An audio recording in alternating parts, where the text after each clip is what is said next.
This past August 3rd marked the first anniversary of a massive sinkhole that formed near the Bayou Corne community in Assumption Parish. What began as a small sinkhole has now grown to about 23 acres, and roughly 350 residents have been dealing with a mandatory evacuation ordered by the state. I'm joined by Mike Schaff and Nick Romero, two residents in the Bayou Corne area, as well as to get an update from retired Lieutenant General Russel, Honore, who has joined forces with residents to help raise attention to the hundreds of persons dealing with life following the disaster. And gentlemen, thank you so much for your time on LPB. Thank you for inviting us. General, you're no stranger to disasters. Why did you sign up for this particular duty? Well, since I moved back here after being gone for almost 40 years, I've become aware of what happens when we have natural disasters and how those natural disasters can affect the industries along the Gulf Coast, and to see what's happened over time and how our fresh water and our wetlands have become vulnerable as a result of the extraction of minerals as well as wells that are left behind. And in the case of Bayou Corne, an intentional operation to do extraction and then violating the dome as it is underneath the ground, the salt dome, thereby destroying a community. This particular salt dome is, from the last I saw reports, it's bigger than if you took the top of the Superdome, look down, it's about that size, which is just near communities in Bayou Corne. What has this past year been like, Mike? Well, the salt dome itself is a lot larger than that. It's about 3 miles long and about a mile underground, wide. Yeah. The sinkhole is about the size of the Superdome, or is bigger than the size of the Superdome now. This past year saw this sinkhole grow from about an acre in size all the way up to what it is right now, plus a affected zone of about 40 to 50 acres around it that's subsiding.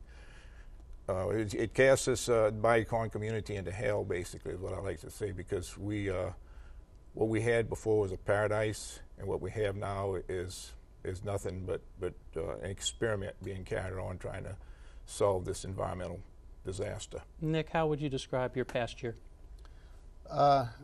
This past year, we've lost a lot of what we moved there for. We lost our friends, we lost our neighbors, we lost the feeling of community. We lost the feeling of people caring, and we lost the opportunity to share our lives with our grandkids and our family. To be clear, the mandatory evacuation doesn't necessarily mean you're not living at home. Are you all living in your residences currently? We are. Yeah. Yes. But you left for a little while, and why did you decide to go back home? Well, I have no children living with me. I don't allow them to come here. I don't allow my grandchildren to come fishing with me anymore until this is solved. I'm stay there to protect my property and to watch our neighbors' property, make sure that the looters stay out, and basically stay in the war zone, even though it's dangerous, to stay there and fight. Make sure that the media is aware of what's going on, make sure the governor and the state officials are aware of what's going on. General, is this an issue that maybe over time is losing the attention span of people? Well, number one, as a state, we have welcomed the extraction business, the oil, gas, and the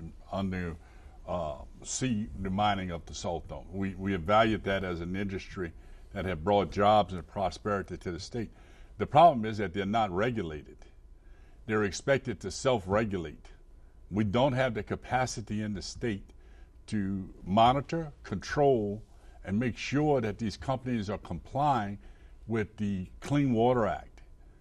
By the way, the Clean Water Act, as written by the EPA and approved by Congress, have stipulations that Congress said these industries are exempt from the Clean Water Act. Can you believe that? And the state is expected to regulate. The state, in essence, tell the companies to self-regulate. So really nobody's watching. So if something happens, these companies are on their own under their own volition to figure out what they want to do, because we don't have the capacity in the state to control these companies. We don't even know how much money these companies give in royalty to the state, how much tax they pay, let alone how much insurance they have. They're basically doing what they want in our state. And as we've seen, when we let companies do what they want, they destroy our water. And this is the third community they have destroyed. They destroyed Jefferson Island 30 years ago. They destroyed Grand Bayou just a few years ago. And now they've destroyed Bayou Corne because the companies do what they want. We don't have the power as the people in Louisiana because of the laws we have are not strong enough to control these companies. Nick, what would you like to see done in regards to your own situation in the Bayou Corne and with your residents? What would you like to see done on a bigger scale, too, when it comes to the issue of oil and gas industries working in the state?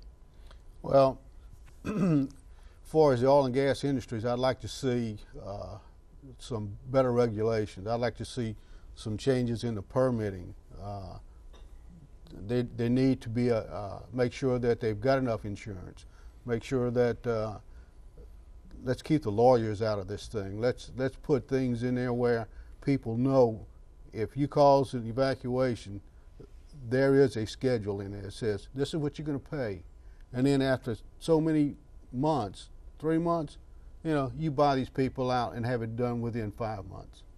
You know. Those are just ideas, but those are things that they need to do. You know. And replacement costs. Right. You Okay.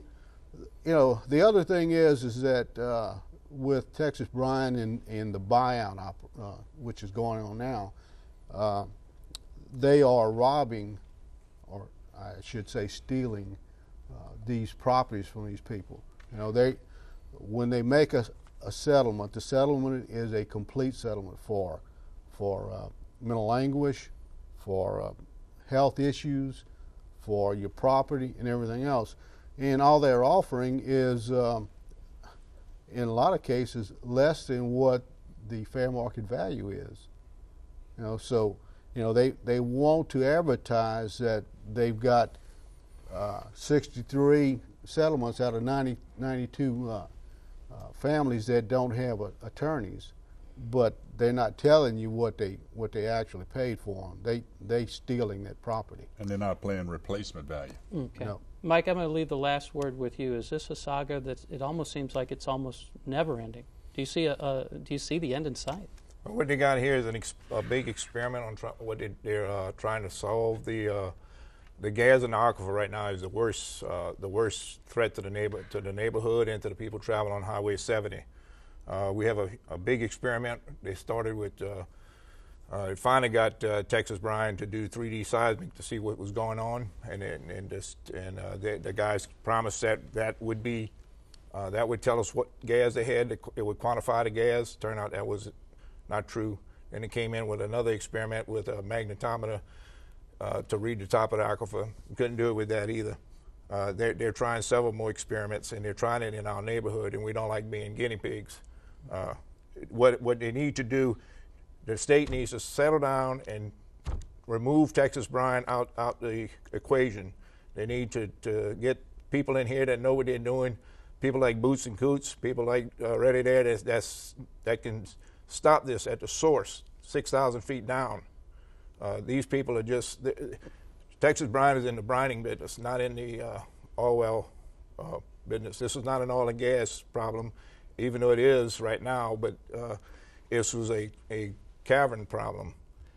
And those people that caused it are not oil and gas related. They don't know what to do. And I'm going to leave it at that for right now, but this is a never-ending story, at least apparently right now, that we will continue to follow. And gentlemen, we thank you very much for your time on LPB.